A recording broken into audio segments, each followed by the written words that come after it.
Well, we're here in one of the most beautiful locations that we've ever done a location interview for and in.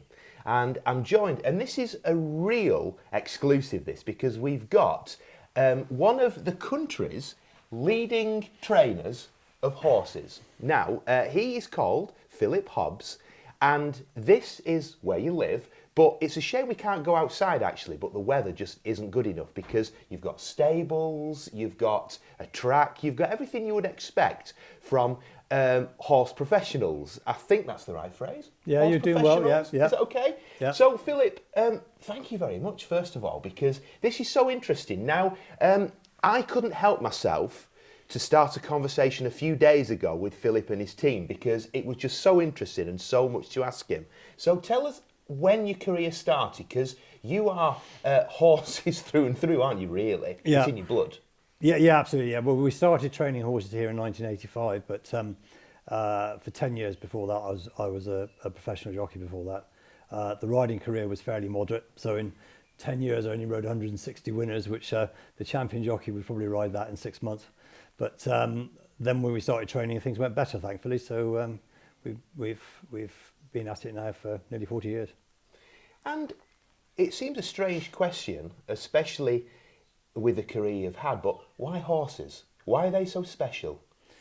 I think, most people that are involved with horses for a living probably have been involved since they were kids, because you probably need the experience for a very long time. And also, it becomes very much a passion. So I think, the horse is a wonderful animal that is, for the most part, very willing. To win races with them is fantastic. So what was that transition like from being a jockey, actually being on the horse, to doing a bit more behind the scenes? So training up jockeys, making sure that the horses that they're on are the best that they can be. It's two completely different things, because when you're race riding, you turn up at the race course, ride the horse. If the horse is run badly, it's not your problem, it's somebody else's problem. Whereas when you're training horses, you're very much involved with the horse on a daily basis. And also you have to run a business, you have to employ people, you have to communications with the owners, you have to source the horses. We find most of the horses for the owners as well.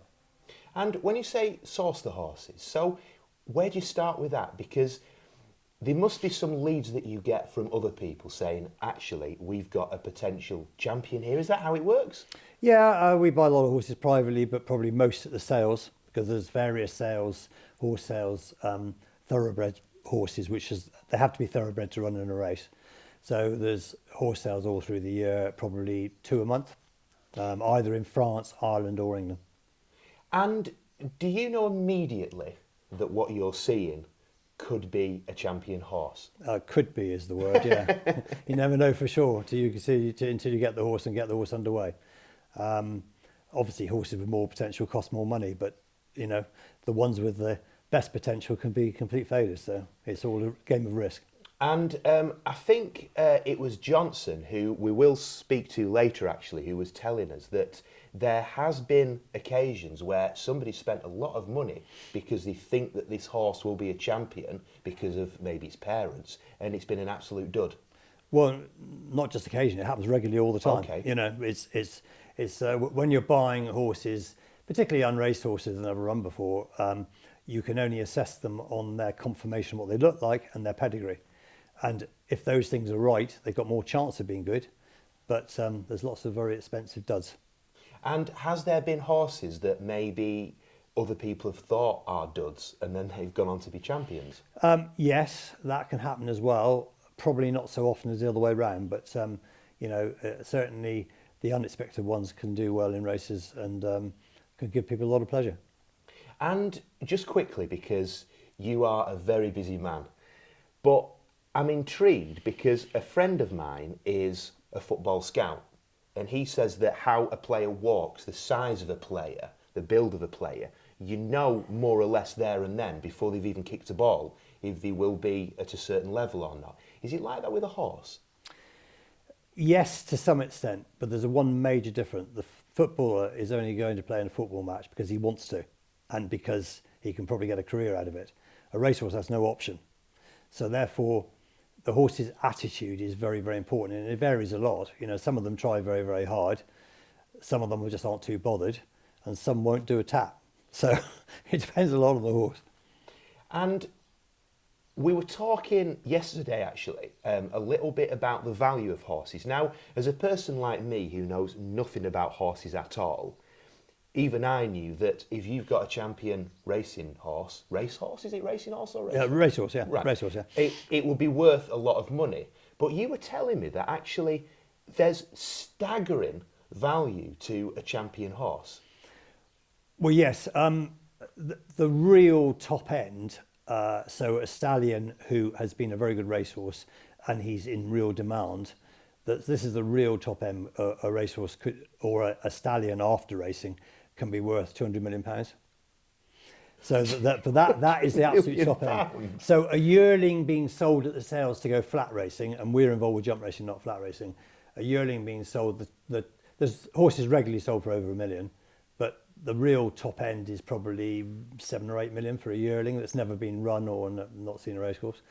We're involved with the jump racing, and probably nowadays a real top horse that is going to go to the top at races with proven form might be worth £1 million. But realistically, buying horses in the first place that are unraced, the average at the sales for well-bred youngsters is probably £50,000. Okay. That's probably, so that gives you an idea of the whole thing. But if you're an owner of a horse which is worth, I mean, let's go with £5 million. Yeah. At the starting point, or £200 million. Yeah. You must literally be watching the race with such anxiety, thinking, if this horse gets injured, a serious injury, I've lost potentially £200 million. Yeah, well, that £200 million horse won't be racing because he'll have retired from racing. He'll be standing as a stallion.